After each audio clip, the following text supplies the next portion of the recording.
afternoon. My name is Scott Rudler, Chief Strategic Officer at T3Live.com. Welcome to today's recap and look ahead. 观众朋友们，大家好，欢迎收看今天的直击美股，我是主持人张叔，在纽约向您问好。周二美股收高，持续了昨天的涨势。今天美联储主席耶伦是开始了为期2天的国会作证讲话。在今天的讲话中，他释放了2点非常重要的信号，其中之一就是当前的美国就业市场虽然改善的步调有所放缓，但是不应该对任何一个单一的就业报告有过激或者说过大的反应。另外一方面，我们看到花旗最新的一个调查显示，英国退欧的概率是高达40%。如果英国退欧的话，相信会对市场造成很大的不确定性，而这些不确定性对于交易员来说，交易员最不喜欢看到的就是自己被困在或者说被套在这样子一个下降趋势当中。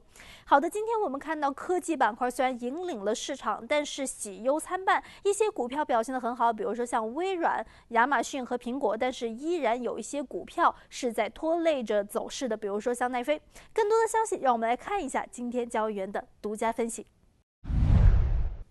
Hi, Scott. U.S. stocks traded mildly higher amid declines in oil price and also the people-eyed Brexit and also the remarks from Janet Yellen. So how do you think about this overall market? Because if we have the 3-day strategy, tomorrow maybe we will see some profit taking.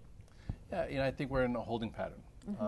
People are getting a bit more comfortable with the stay versus the Brexit. So you saw some of that unwind from the prior week when the VIX was high and everyone was buying the TLTs. You've had a little bit of a mean reversion. So we're kind of smack in the middle. Okay. So I don't think we're too ahead of ourselves ahead of the vote Thursday, but there's still a little sense of caution. So you look here at the chart, you go to the S&P, we're still haven't been above this area that we've tried to get above for the past 2 years. Okay, but this time we're holding from higher.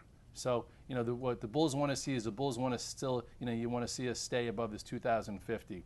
I do think if we get a stay, okay, that could be good for, the overall market. And, then the next level we'll be looking is Monday's high of 2100, which is right around here. And then the 2016 high of 2020 or 2120. So in my humble opinion, I feel like the next 30 handle move is going to be above this, not below last Thursday's low of 2050-ish.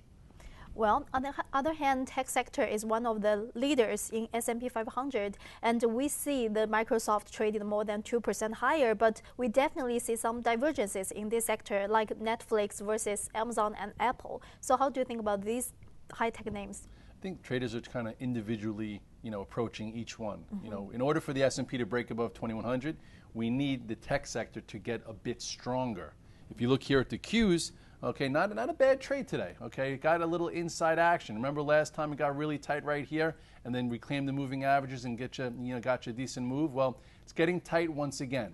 So here's the tight action. It's still above this little inside range. So as long as the Qs could hold here above this, say 107, maybe it's constructive to break above this come end of the week. That would help the market. You did see some decent action in Microsoft, like you said. But it's still nowhere. It's just coming off the lows. It's in this, basic big channel here. So it's getting out of the danger zone. So it's decent to hold the 200-day. But then, some traders actually were happy that Netflix went down. We trade by patterns, right? And here you had a bear flag. What's a bear flag? When you come in like this, you can't bounce, and then you continue to the downside. So in my morning note today, I said if it gets below 93.60, perhaps you get a trade to the downside, and there you go.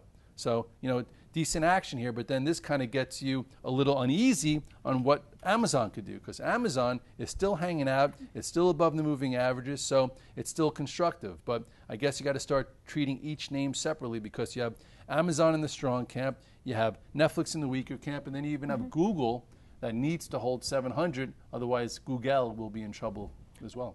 Okay, and also we are watching Brexit vote closely, but on the other hand, gold, closed lower. So I'm wondering if we can see the bounce from gold maybe in the next several sessions. And also oil traded very decent right now. Yeah. So how do you think about the commodity part? I think I'd rather be long oil than gold.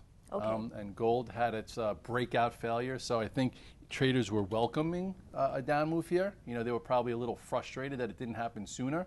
Whenever you get a breakout failure, like you had in the overall market the other time that led to failure. You had this big outside engulfing move. That is your day one. It never got back above this, so now you're getting downside action. So, I think this will be a decent spot to watch for the GLD. If the GLD can come into here, perhaps, at least if you're short, you cover. If you want to be long, maybe that's a spot. Okay, remember, as far as down as here, so into this spot isn't the end of the world. The GDX also is coming in. I think that trade got a little crowded. This spot to watch for the GDX would be coming right around here, around 24.11. And then if you go to the oil market, which would be better for overall for the market, stronger oil is good.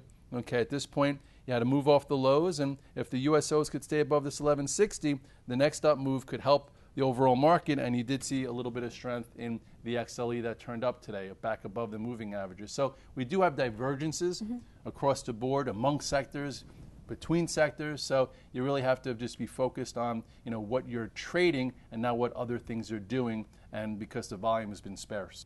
每天我们都将会为您继续的送上一些美股的新资讯，感谢您的收看，我们明天再见。